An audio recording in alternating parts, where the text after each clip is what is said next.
Welcome to Surabhi terrace gardening. नमस्कार दोस्तों, आज के वीडियो में आपका स्वागत है। आज के वीडियो में हम देखेंगे कि मेरा ये गुड़हल का पौधा काफ़ी पुराना है। ये करीब 3 से 4 साल से एक ही पॉट में ये है और मैं इसे चेंज नहीं कर पा रही हूँ। तो इस बार इसकी क्या हुई है, पूरी तरह से ग्रोथ रुक गई है और ये बिल्कुल डेड होने की स्थिति में आ गया है। तो इसे बचाने के लिए अब हमें क्या करना है, ये पूरा प्रोसेस मैं आपको इस वीडियो में बताऊंगी। तो अगर अब इसके थोड़ी दिन भी अगर इसे रिपोर्ट नहीं किया गया, इसकी पूरी ट्रीटमेंट नहीं की गई, तो ये पौधा मर जाएगा। इस वजह से तो आज के वीडियो में देखिए आप कि किस तरह से इसे बचाने का काम पूरा करने का प्रयास करेंगे। इसकी ग्रोथ बिल्कुल ही रुक गई है एकदम, करीब 6 महीना से बिल्कुल ये पॉज हो गया है। तो उसका कारण देखिए, इसकी जड़ में कितना ज़्यादा बॉन्डिंग हो गया है, पूरा ये जकड़ गया है जड़। अब इसके जड़ में कोई ग्रोथ नहीं हो रही है और मिट्टी भी बिल्कुल ही बेकार हो गई है, इसमें कुछ भी पौष्टिकता नहीं बची है।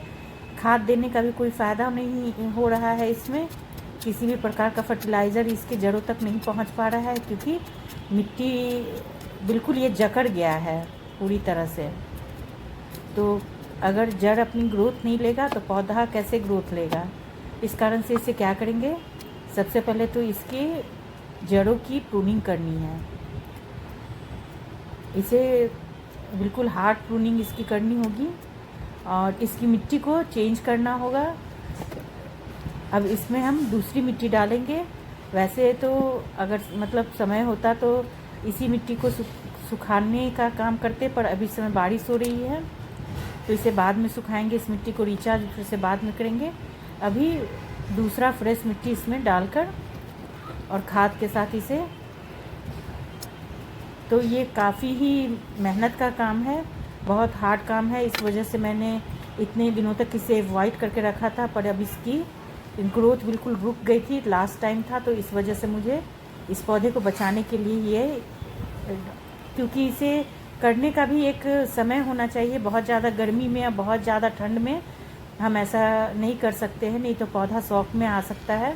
तो इस समय जैसे बारिश का मौसम है या टेम्परेचर जैसे 20 से 22 डिग्री तक हो, उस सब टाइम पे हम इसे कर सकते हैं, इस पॉट को रीपॉट कर सकते हैं। बरसात का समय बेस्ट समय होता है इसके लिए। तो मैंने सोचा कि चलो आज ये काफ़ी मेहनत का काम है, गार्डनिंग का काम भी काफ़ी मेहनत का काम हो जाता है, पर मुझे दूसरों के हेल्प अपने गार्डन में लेना पसंद नहीं है। मैं अपने पौधे को अपने हिसाब से ट्रीट करना चाहती हूँ। तो इसमें इस वजह से मैं माली को भी नहीं बुलाती हूँ। तो मुझे टाइम निकालना पड़ता है इन चीज़ों को करने के लिए, जब ये कुछ बड़ा काम हो। तो ये तो चलिए गुड़हल का पौधा है, नहीं तो नींबू के पौधे में और अनार के पौधे में ऐसा करने में काफ़ी तकलीफ़ होती है, क्योंकि उसमें बहुत तेज़ कांटा जैसा चुभता है। तो चलिए इस तरह से देखिए कैसे मैंने सारी मिट्टी को निकाल दिया है और जितनी भी जड़ है उसे हल्का कर दिया है, काट के हटा दिया है। तो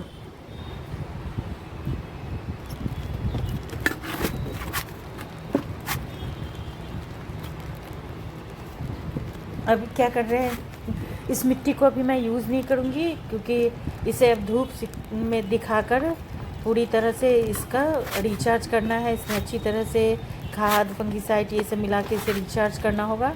तो कम से कम इसमें 1 वीक तक मैं धूप दिखाऊंगी, क्योंकि ये मिट्टी बिल्कुल ही बेकार हो चुका है।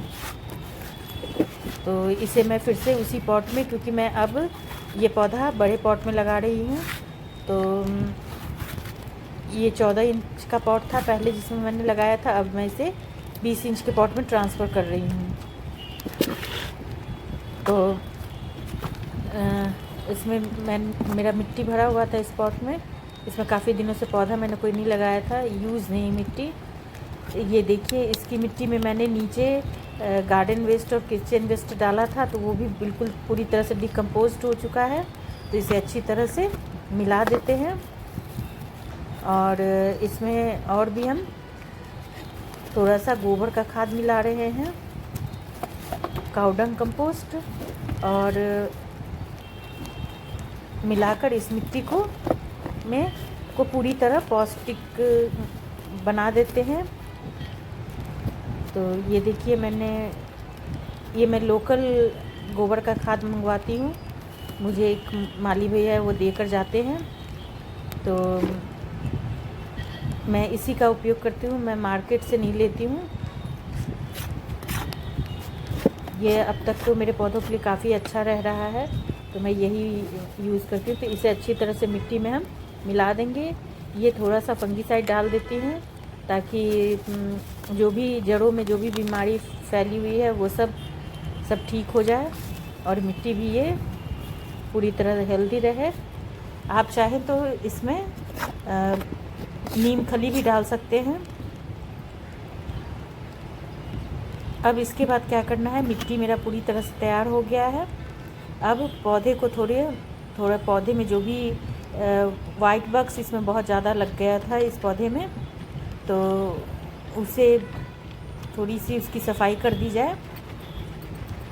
तो ये मेरा पौधा जब मैंने गार्डनिंग स्टार्ट किया था उसी समय का ये पौधा है, काफ़ी पुराना हो गया था, तो अब इसे नया जीवन दान देने का समय आ गया है। तो ये देखिए, पहले मैं अच्छी तरह से इस पूरे पौधे पे नीम ऑयल का स्प्रे कर देती हूँ ताकि जहाँ जहाँ भी इसमें किसी तरह का फंगस कीटाणु लगा हुआ है वो सब अच्छी तरह से धुल जाए, ख़त्म हो जाए। तो इसकी जड़ों में भी थोड़ा सा मैंने नीम ऑयल डाल दिया है और पूरी तरह से इसे नहलाकर अच्छी तरह से, वैसे ये अभी बारिश का समय है, ज़्यादा टाइम तक ये पौधों पे टिकेगा नहीं, बारिश अभी भी थोड़ी सी हो ही रही है। तो अब इस पॉट में क्या करते हैं, पहले तो इसका ड्रेनेज होल को कवर करते हैं, उसके बाद अब इसमें इस मिट्टी को भर देंगे पूरी तरह से।